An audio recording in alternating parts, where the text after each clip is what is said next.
साल है, वो भी मेरे साथ सऊदी अरब में ही जॉब करता है, लेकिन अब घर में आ गया था। वो मेरा छोटा भाई शकील सऊदी अरब में ही काम कर रहा था। शकील की बीवी की उम्र तकरीबन 23 साल है और उसका नाम फायजा है। मैं उसे फायजा भाभी के नाम से पुकारता था। फायजा भाभी देखने में काफी खूबसूरत नजर आती हैं। कोई भी मर्द उनकी तरफ देखकर उन पर दिल हार बैठता है। मेरी बीवी रूठ कर मायके चली गई थी। उससे 1 साल हो गया था क्योंकि मैं सऊदी अरब में था। तो मेरी बीवी और मेरी भाभी फायजा आपस में लड़ पड़ी थी, इसीलिए मेरी बीवी रूठ कर मायके चली गई थी। अब फायजा भाभी मेरे साथ काफी अटैच थी और उन्होंने कहा था कि अगर तुम चाहते हो कि हमारे घर में सुकून रहे और कोई लड़ाई झगड़ा ना हो तो तुम अपनी बीवी को तलाक दे दो। मैंने भी अपनी बीवी को तलाक दे दी थी।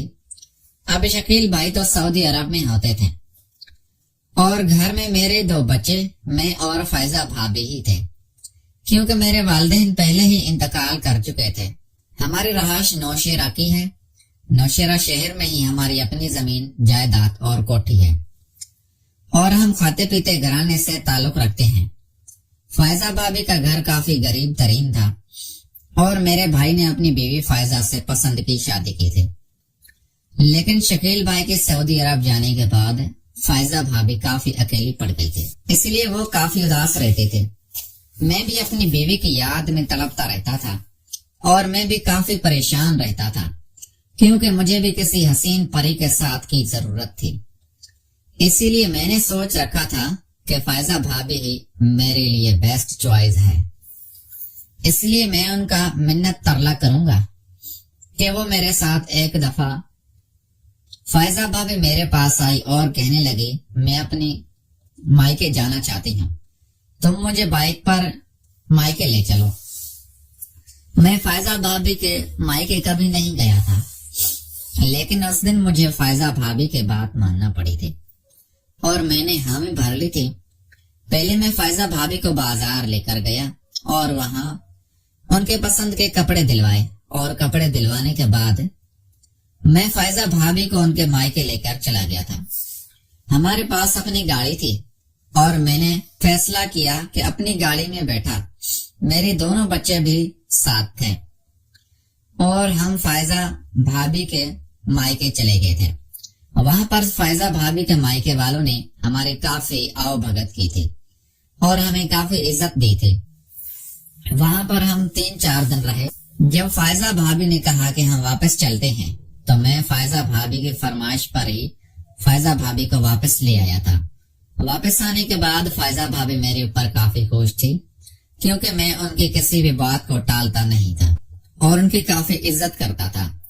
इसलिए फायजा भाभी मेरे ऊपर जान छिड़कती थी। लेकिन मुझे अभी तक फायजा भाभी से कोई फायदा नहीं हुआ था, क्योंकि मैं जो फायजा वापस लेना चाहता था, फायजा भाभी अभी तक वो मुझे नहीं दे रही थी और फायजा भाभी इस बात से बिल्कुल अनजान थी कि मैं उससे क्या चाहता हूँ। एक दिन मेरे बच्चे स्कूल गए हुए थे। मैं सुबह उठा तो फायजा भाभी नाश्ता बना रही थी। मैं फायजा भाभी के पास किचन में चला गया और उससे दिलकश बातें करने लगा। उस दिन मेरा दिल कर रहा था कि मैं फायजा भाभी को अपने दिल का हाल सुनाऊं, क्योंकि फायजा भाभी थी ही इतनी खूबसूरत, कोई भी उनके पास जाकर पिघल सकता था। मैंने कहा, भाभी भाई तो बाहर होते हैं और आपको भाई शकील की याद नहीं सताती।